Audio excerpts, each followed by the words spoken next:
পৃথিবীতে কোটি কোটি প্রাণী বাস করে, কিন্তু তাদের মধ্যে অনেক প্রজাতি আজ অস্তিত্বের সংকটে। ভাবুন তো, আজ যে প্রাণীটাকে আমরা দেখতে পাচ্ছি, কয়েক দশক পর সেটি আর পৃথিবীতেই থাকবে না। বন উজাড়, শিকার, জলবায়ু পরিবর্তন, দূষণ এবং আবাসস্থল ধ্বংসের কারণে অসংখ্য প্রাণীর সংখ্যা দ্রুত কমে যাচ্ছে। আজকের ভিডিওতে জানবো এমন 10টি প্রাণী সম্পর্কে যাদের ভবিষ্যৎ নিয়ে বিজ্ঞানীরা উদ্বিগ্ন। তো চলুন শুরু করা যাক। নাম্বার 1, জাভান গন্ডার। জাভান গন্ডার পৃথিবীর অন্যতম বিরল বড় স্তন্যপায়ী প্রাণী। এরা বর্তমানে মূলত ইন্দোনেশিয়ার একটি সুরক্ষিত এলাকায় সীমাবদ্ধ। এদের প্রধান সমস্যা হলো অত্যন্ত ছোট আবাসস্থল এবং অতীতে শিকারের কারণে ব্যাপক জনসংখ্যার হ্রাস। একটি প্রজাতি টিকে থাকার জন্য শুধু কয়েকটি প্রাণী থাকা যথেষ্ট নয়, তাদের নিরাপদ আবাসস্থল এবং বংশবৃদ্ধির সুযোগও দরকার। 2, আমুর চিতা। আমুর চিতা দেখতে অসাধারণ সুন্দর, কিন্তু এই সৌন্দর্যই একসময় তাদের জন্য বিপদ ডেকে এনেছিল। রাশিয়া ও চীন সীমান্তবর্তী অঞ্চলের বসবাসকারী এই চিতার সংখ্যা দীর্ঘদিন ধরে খুব কম। আবাসস্থল ধ্বংস, শিকার এবং খাদ্যপ্রাণীর সংকট তাদের টিকে থাকা কঠিন করে তুলেছে। তবে সংরক্ষণ প্রচেষ্টার কারণে তাদের সংখ্যা ধীরে ধীরে বাড়ানোর চেষ্টা চলছে। নম্বর 3, সুমাত্রান ওরাংওটান। ইন্দোনেশিয়ার সুমাত্রা দ্বীপের বনাঞ্চলে বাস করে এই অসাধারণ প্রাণী। মানুষের মতো হাত, বুদ্ধিমত্তা এবং জটিল সামাজিক আচরণের জন্য ওরাংটাং খুবই পরিচিত। কিন্তু বন উজাড় ও আবাসস্থল ধ্বংসের কারণে সুমাত্রান ওরাংটাং গুরুতর বিপদের মুখে। একটি বন ধ্বংস হওয়ার মানে শুধু গাছ হারানো নয়, সেটি বনের উপর নির্ভরশীল অসংখ্য প্রাণীর ঘরও হারিয়ে যাওয়া। নম্বর 4, হকসবিল সামুদ্রিক কচ্ছপ। সমুদ্রের প্রবল প্রাচীর ও উষ্ণ পানির পরিবেশে পাওয়া যায় হকসবিল কচ্ছপ। তাদের ঠোঁটের মতো মুখের আকৃতি খুব সহজেই চেনা যায়। সমুদ্র দূষণ, মাছ ধরার জালে আটকে যাওয়া, আবাসস্থলের ক্ষতি এবং অবৈধ বাণিজ্য তাদের বড় হুমকি।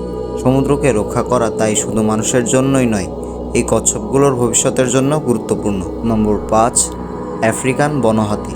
আফ্রিকান ঘন বন অঞ্চলের এই হাতি আকারে সাভানা হাতির চেয়েও ছোট। বনের পরিবেশে তারা গুরুত্বপূর্ণ ভূমিকা পালন করে। তারা গাছপালা ও বীজ ছড়ানোর মাধ্যমে বনভূমির পরিবেশগত ভারসাম্য বজায় রাখতে সাহায্য করে, কিন্তু অবৈধ শিকার এবং আবাসস্থল হারানোর কারণে তাদের সংখ্যা উল্লেখযোগ্যভাবে কমছে। নম্বর 6, মাউন্টেন গরিলা। মধ্য আফ্রিকার পাহাড়ি বন অঞ্চলে বাস করে মাউন্টেন গরিলা। একসময় তাদের ভবিষ্যৎ অত্যন্ত অনিশ্চিত ছিল, তবে সংরক্ষণ, গবেষণা এবং সুরক্ষিত আবাসস্থল তৈরির ফলে তাদের সংখ্যা বাড়ানোর ক্ষেত্রে গুরুত্বপূর্ণ অগ্রগতি হয়েছে। এটি আমাদের দেখায় সঠিক উদ্যোগ নেওয়া হলে বিপন্ন প্রাণীও রক্ষা করা সম্ভব। নম্বর 7, সুমাত্রান বাঘ। বাঘের সবচেয়ে ছোট জীবিত প্রজাতিগুলোর একটি হলো সুমাত্রান বাঘ। ইন্দোনেশিয়ার সুমাত্রা দ্বীপে তাদের দেখা যায়। বন উজাড়, আবাসস্থল ভেঙে ছোট ছোট অংশে পরিণত হওয়া এবং অবৈধ শিকার তাদের জন্য বড় হুমকি। বাঘকে বাঁচাতে শুধু বাঘকে রক্ষা করলেই হবে না, তাদের শিকার প্রাণী এবং পুরো বনভূমিকেও রক্ষা করতে হবে। নম্বর 8, নর্থ আটলান্টিক রাইট হোয়েল। সমুদ্রের অত্যন্ত বিপন্ন তিমি হলো নর্থ আটলান্টিক রাইট হোয়েল। জাহাজের সঙ্গে সংঘর্ষ এবং মাছ ধরার সরঞ্জামে জড়িয়ে পড়া তাদের জন্য বড় বিপদ। তাদের সংখ্যা খুব কম হওয়ায় প্রতিটি প্রাণী মৃত্যু প্রজাতির ভবিষ্যতের উপর বড় প্রভাব ফেলতে পারে। সমুদ্রের ব্যবস্থাপনা ও নিরাপদ নৌপথ তৈরি করা তাদের সংরক্ষণে গুরুত্বপূর্ণ ভূমিকা রাখে। নম্বর 9, কাকাপো। কাকাপো নিউজিল্যান্ডের একটি অদ্ভুত ও আকর্ষণীয় পাখি। এটি উড়তে পারে না এবং মূলত রাতের বেলা সক্রিয় থাকে। শিকারী প্রাণী এবং মানুষের আগমনের কারণে একসময় কাকাপোর সংখ্যা বিপজ্জনকভাবে কমে গিয়েছিল। বিশেষ সংরক্ষণ কর্মসূচির মাধ্যমে তাদের সংখ্যা বাঁচিয়ে রাখার চেষ্টা চলছে। কাকাপো প্রমাণ করে একটি ছোট জনগোষ্ঠীও পরিকল্পিত সংরক্ষণের মাধ্যমে রক্ষা করার চেষ্টা করা যায়। এই প্রাণীগুলোর গল্প আমাদের একটি গুরুত্বপূর্ণ কথা মনে করিয়ে দেয়। প্রকৃতি থেকে কোনো প্রাণী হারিয়ে গেলে তাকে ফিরিয়ে আনা সম্ভব হয় না।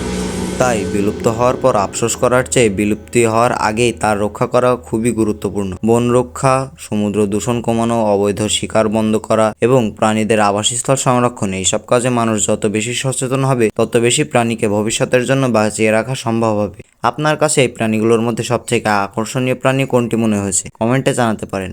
আর এমন আরও তথ্যভিত্তিক ভিডিও পেতে চ্যানেলটি সাবস্ক্রাইব করতে ভুলবেন না।